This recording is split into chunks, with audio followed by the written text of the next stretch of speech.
Good afternoon and welcome to today's class. আমি ইভলিউশনৰ আজি চাৰিটা থিয়ৰি আছিলে, তিনিটা অলৰেডি শেষ কৰিলো। আজি যেটো কৰাম হেটো last theory which is modern synthetic theory বা modern theory বুলিও কয়। ঠিক আছে, modern theory of evolution। এটা ইয়াত কি হ'ল, আগৰ কিজনে কৈছে আগৰ কিজনে ক'লে হয়তো অৰ্গেন আৰু লেমাৰ্কত কৈছিলে যে এটা অৰ্গেন ইউজ বা ডিসইউজৰ কাৰণে ইভলিউশন প্ৰসেসটো হয়। ডাৰউইনে কৈছিলে যে নেচাৰে সিলেক্ট কৰে আৰু নেচাৰে চেঞ্জ হয় কাৰণে অৰ্গানিজমটো চেঞ্জ হৈ যায় বুলি কয়। তাৰপিছত মিউটেশন থিয়ৰিত পঢ়িছিলোঁ যে অকল জিনত চেঞ্জটো হয় কাৰণে মিউটেশন হয় কাৰণে ইভলিউশন হয়। এতিয়া মডাৰ্ণ সিনথেটিক থিয়ৰিত একচুৱেলি মডাৰ্ণ সিনথেটিক থিয়ৰিটো মিক্স কৰি দিছে। কোনে দিছিলে? মডাৰ্ণ সিনথেটিক থিয়ৰি দিছিলে G.L. Stebbins in 1971। G.L. Stebbins in 1971 আৰু তেওঁ কৈছিলে যে একচুৱেলি ইভলিউশন প্ৰসেসটো 5টা ফেক্টৰছ আছে। প্ৰথমটো হয় জিন মিউটেশন, যিটো হুগো ডি ফেৰিছে অকল কৈছিলে যে হুগো ডি ফেৰিছৰ থিয়ৰিত কৈছিলে যে অকল মিউটেশনৰ কাৰণে হয়। ঠিক আছে, সেই ফেক্টৰটো ললে যে জিনত চেঞ্জ হয় কাৰণেও হয়। Change in structure and number of chromosome, তাৰমানে জিনটো ক'ত থাকে? ক্ৰমোজোম। জিনডাল সলনি হ'ল, ক্ৰমোজোমডালো সলনি হয়। তাৰমানে ক'লে যে এই দুটা সলনি হয় কাৰণে ইভলিউশনটো হয় বুলি কয়। নেক্সট, জেনেটিক ৰিকম্বিনেশ্যন মানে কি? ক্ৰছিং, হয় নে? দুটা পেৰেণ্টছ আৰু পেৰেণ্ট আৰু মাদাৰটো ক্ৰছ হৈ বেলেগ এটা ইণ্ডিভিজুৱেল হৈ যায়, সেইটো কৈছে জেনেটিক ৰিকম্বিনেশ্যন। আৰু নেচাৰেল চিলেকশ্যন, তাৰমানে ডাৰউইনে যিটো কৈছিলে সেইটো ক'লে নেচাৰেল চিলেকশ্যনৰ কাৰণে হয় আৰু ৰিপ্ৰডাক্টিভ আইচলেশ্যনৰ কাৰণেও হয়। এতিয়া প্ৰথম তিনিটা মিউটেশন থিয়ৰিত হুগো ডি ভেৰিজে কৈছিলে, হয়নে? তেওঁ কি কৰিলে, এই দুটা থিয়ৰি কম্বাইন কৰি দিলে যে দুইটাৰে কাৰণে হয় বুলি ক'লে। চ' সেইটোকে মডাৰ্ণ থিয়ৰি বুলি ক'লে। এতিয়া প্ৰথম তিনিটা যি আছিলে জিনত চেঞ্জ হোৱা, ক্ৰমোজোমৰ চেঞ্জ হোৱা আৰু ৰিকম্বিনেশ্যন হোৱা কাৰণে এইটোক হয় লিড টু জেনেটিক ভেৰিয়েশ্যন। ঠিক আছে, জেনেটিক লেভেলত ভেৰিয়েশ্যনটো হৈ যায়, চেঞ্জ মানে বেলেগ বেলেগ হৈ যায় দেখাত, ভেৰিয়েশ্যন হৈ গ'ল। তাৰপিছত নেচাৰেল চিলেকশ্যন আৰু ৰিপ্ৰডাক্টিভ আইচলেশ্যন। নেচাৰেল চিলেকশ্যন মানে যিটো যাৰ অকণমান এডভান্স কেৰেক্টাৰ আছে সি জীয়াই থাকিব, বাকীখিনিয়ে যদি নোৱাৰে সহ্য কৰিব তাহাঁতি এক্সটিংক্ট হৈ যায়, সেইটো নেচাৰ চিলেক্ট কৰিলে। আৰু ৰিপ্ৰডাক্টিভ আইচলেশ্যন মানে বেলেগ বেলেগ জেগালৈ গুচি গ'ল, ৰিপ্ৰডাক্টিভ আইচলেশ্যন হৈ গ'ল। চ' এই দুটা প্ৰচেছে give direction to the evolution process. তাৰমানে এই তিনিটা কৰি নতুনকে স্পিচিছটা হ'ল, নিউ স্পিচিছটা যেনিবা জিনত চেঞ্জ হ'ল বা ক্ৰমোজমত হ'ল কাৰণে নিউ স্পিচিছ এটা হ'ল। সেই স্পিচিছটো পাছত যিটো এডভান্স কেৰেক্টাৰ থাকিব পাৰে বা এডভান্স কেৰেক্টাৰ, ঠিক আছে, উইথ দ্য চেঞ্জিং এনভাইৰনমেণ্টত নেচাৰে চিলেক্ট কৰিলে সেইটো নিউ স্পিচিছ, তাৰমানে ই ছাৰ্ভাইভ কৰিব। ৰিপ্ৰডাক্টিভ আইচলেশ্যন মানে তাৰ বেলেগকে ৰিপ্ৰডাকশ্যন হ'ব, আগৰখিনি পেৰেণ্টছৰ লগত নহয়, যিহেতু নিউ স্পিচিছ তাহাঁতৰ এণ্টায়াৰলি বেলেগ হৈ যাব, ৰিপ্ৰডাক্টিভ আইচলেশ্যন। আৰু আল্টিমেটলি কি হৈ গ'ল? ইভলিউশ্যন হৈ গ'ল। ঠিক আছে, এটা বেলেগ স্পিচিছৰ পৰা মিউটেশ্যন হৈ, ঠিক আছে, অল্ড স্পিচিছ বুলি লিখিছো মই। অল্ড স্পিচিছটোত কি হৈ গ'ল? জিন লেভেল, ক্ৰমোজোম লেভেলত মিউটেশ্যন হ'ল আৰু মিউটেশ্যন হোৱাৰ কাৰণে নিউ স্পিচিছ এটা হ'ল। ঠিক আছে, সেই নিউ স্পিচিছটো পাছত নেচাৰে চিলেক্ট কৰিলে, তাৰমানে সি ছাৰ্ভাইভ কৰা কেপাচিটি আহি গ'ল। ৰিপ্ৰডাক্টিভ আইচলেশ্যন মানে তাৰ নিজৰ স্পিচিছ হ'ল, নিজৰ ৰিপ্ৰডাকশ্যন হৈ গ'ল তাহাঁতৰ মাজত, তেনেকৈ স্পিচিছৰ নাম্বাৰটো বাঢ়ি গ'ল। চ' আল্টিমেটলি কি হৈ গ'ল? ইভলিউশ্যন। ইয়াৰ এটা স্পিচিছৰ পৰা কেইবাটাও এটা population of the species, population of new species. ঠিক আছে, নিউ স্পিচিছৰ যিহেতু নেচাৰৰ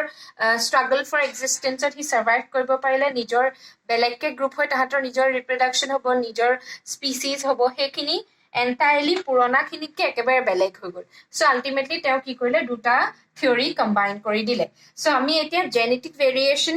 এই জিন লেভেল, মিউটেশ্যন, ক্ৰমোজোম লেভেল, সেইটো অকণমান বুজাই দিছো।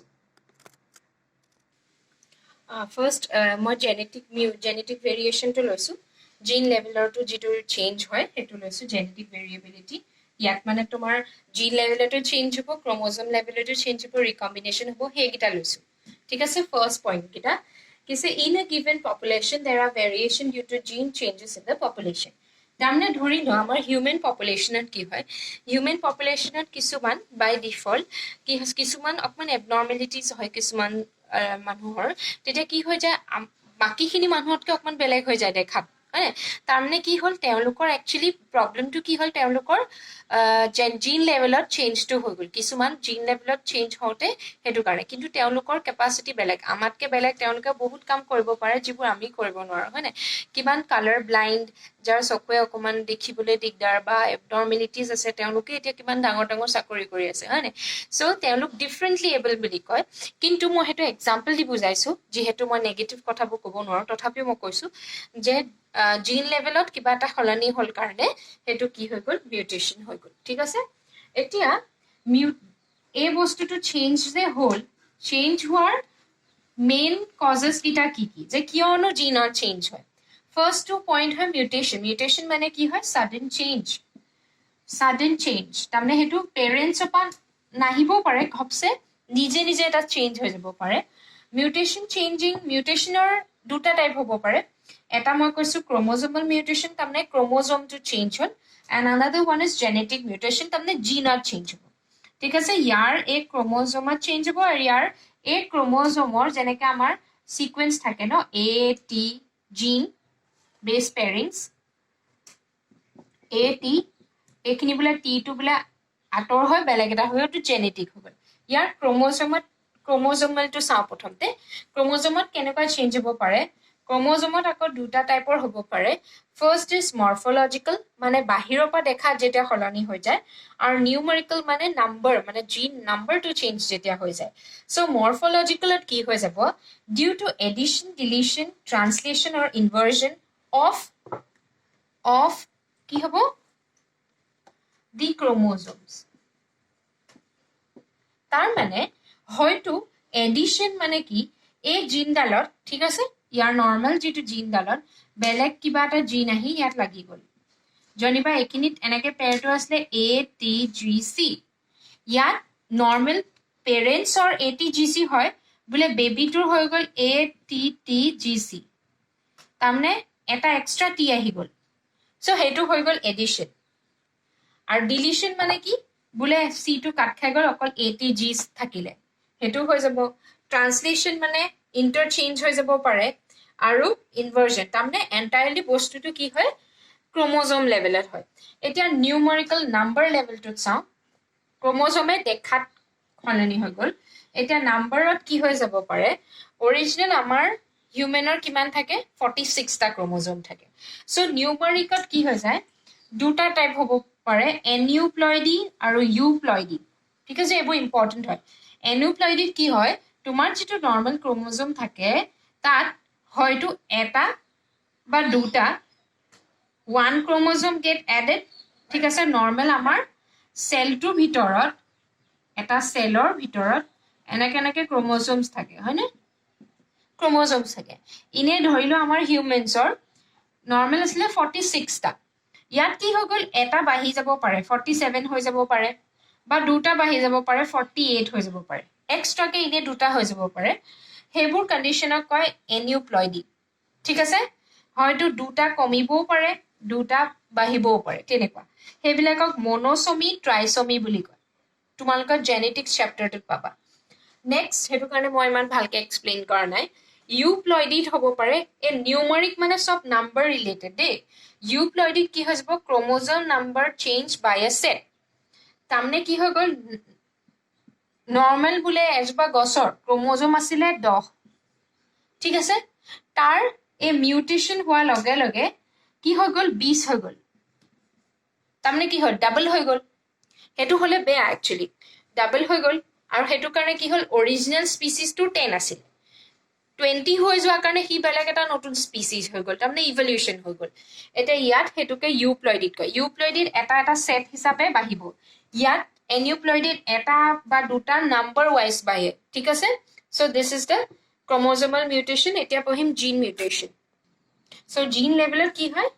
জিন লেভেল মানে কি হয় ক্ৰম'জ'মৰ এইখিনি যেনেকৈ A T G C C